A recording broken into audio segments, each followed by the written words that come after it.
Hello friends, welcome to Study Affairs. आज हम आप लोगों के लिए लाए हैं आरआरबी एनटीपीसी के भोपाल जोन का कट ऑफ एनालिसिस। इस कट ऑफ एनालिसिस में हम बहुत सारे डाटा का इस्तेमाल करेंगे, साथ ही हम प्रीवियस ईयर कंपैरिजन भी करेंगे ताकि हम ज़्यादा से ज़्यादा करीब पहुंच सके एनटीपीसी के एक्सपेक्टेड कट ऑफ के। चलिए अब हम बात करते हैं अगर वैकेंसी के, तो इस बार का जो वैकेंसी है आरआरबी एनटीपीसी में वो प्रीवियस ईयर से तकरीबन 2 गुने से 2.5 गुना है, क्योंकि प्रीवियस ईयर 18,000 के करीब था, बाद में घट करके 14,000 रह गया था और इस बार 35,000 है। ठीक, तो ये तो 2 गुने से ज़्यादा तकरीबन 2.5 गुने हो गया। तो वैकेंसी तो हमारे पक्ष में है कट ऑफ को नीचे लाने का। ठीक, अब हम देखते हैं आगे कि टफनेस लेवल। अगर हम टफनेस लेवल की बात करें तो इस बार का पेपर काफ़ी टफ आया है प्रीवियस ईयर के मुकाबले, और इस बार का रीजनिंग और जीके जो था कहीं ना कहीं वो लेस स्कोरिंग था और कम अटेम्प्ट करके स्टूडेंट सब आए हैं, जिसके कारण ये कट ऑफ पे बहुत ज़्यादा इफेक्ट डालने वाला है।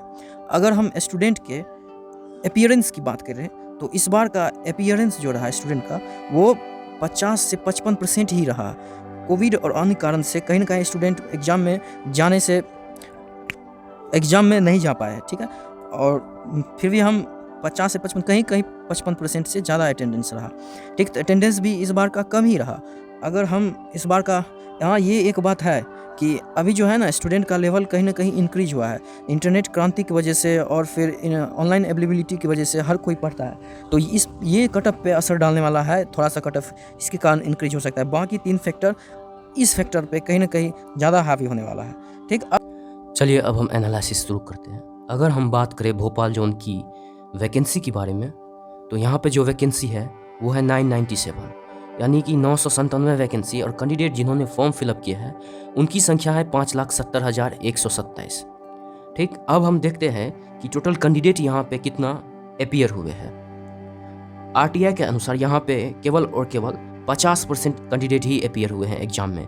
तो 50% अपीयर के बाद यहाँ के जो स्टूडेंट का संख्या है वह है 2,85,063। ठीक, अब हम देखते हैं कि यहाँ पे टोटल सीट सिलेक्शन कितना है। तो सीट सिलेक्शन से मेरा मतलब है कि जो जितना वैकेंसी है उसका 20 टाइम्स, क्योंकि एनटीपीसी पहले ही बोल चुका है नोटिफिकेशन में कि जिस जोन में जितना वैकेंसी है उसका 20 टाइम्स जो होगा वो CBT 1 क्लियर करेगा और CBT 2 एग्जाम में बैठेगा। ठीक, तो यहाँ पे जो है सीट सिलेक्शन वो 19,940 के आसपास होने वाला है। तो अब हम देखते हैं कंपटीशन लेवल। कंपटीशन लेवल से मेरा मतलब है कि पर सीट के लिए यहाँ फाइट कितने का चल रहा है, एक सीट पे कितने बनने का फाइट चल रहा है, वो प्रीवियस ईयर कितना था, ये देखना इसलिए ज़रूरी है क्योंकि यही कट ऑफ का डिसाइडिंग फैक्टर माना जाता है। और ये इसके लिए हम क्या करते हैं, तो अपीयर्ड कैंडिडेट में से टोटल सीट सिलेक्शन को डिवाइड कर देते हैं। इसके बाद जो यहाँ का निकल के आता है वो 13 के आसपास निकल के आता है, यानी कि पर सीट के लिए यहाँ 13 स्टूडेंट का फाइट चल रहा है, केवल और केवल 13 स्टूडेंट का। और प्रीवियस ईयर यहाँ जो था फाइट वो कहीं ना कहीं 19 के आसपास था। तो देखिए 19 से 13 आया है, और यहाँ का प्रीवियस ईयर कट ऑफ जो था वो 72 था, और 72 कट ऑफ इसीलिए था क्योंकि 19 का फाइट था, 72 19 के फाइट पे था।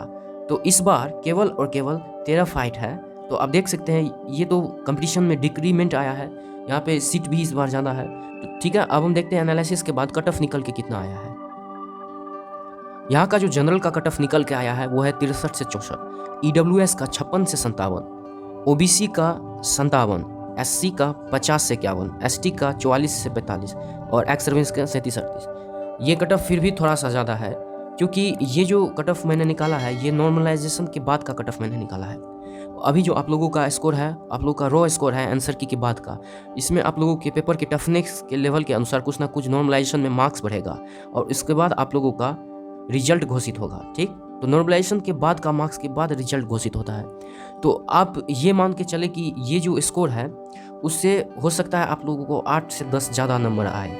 ठीक, तो इस स्कोर में से अगर 8 से 10 नंबर आप लोगों को कम भी आ रहा है आप आंसर की के अनुसार, फिर भी आप अपने आप को सेफ मान के चल सकते हैं और CBT 2 का प्रिपरेशन शुरू कर सकते हैं, क्योंकि हो सकता है किसी का 25 मार्क्स बढ़ जाए नॉर्मलाइजेशन में, लेकिन एवरेज का अगर हम मान के चले तो 8 से 10 एवरेज का जरूर बढ़ना है।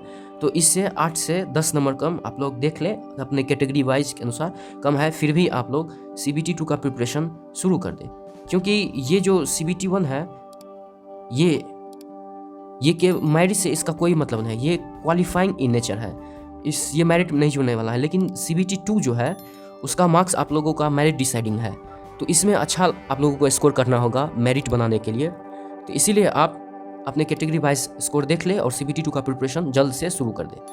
थैंक यू वीडियो को यहाँ तक देखने के लिए। वीडियो को लाइक कर दे और चैनल को ज़रूर से ज़रूर सब्सक्राइब कर दे। Thank you.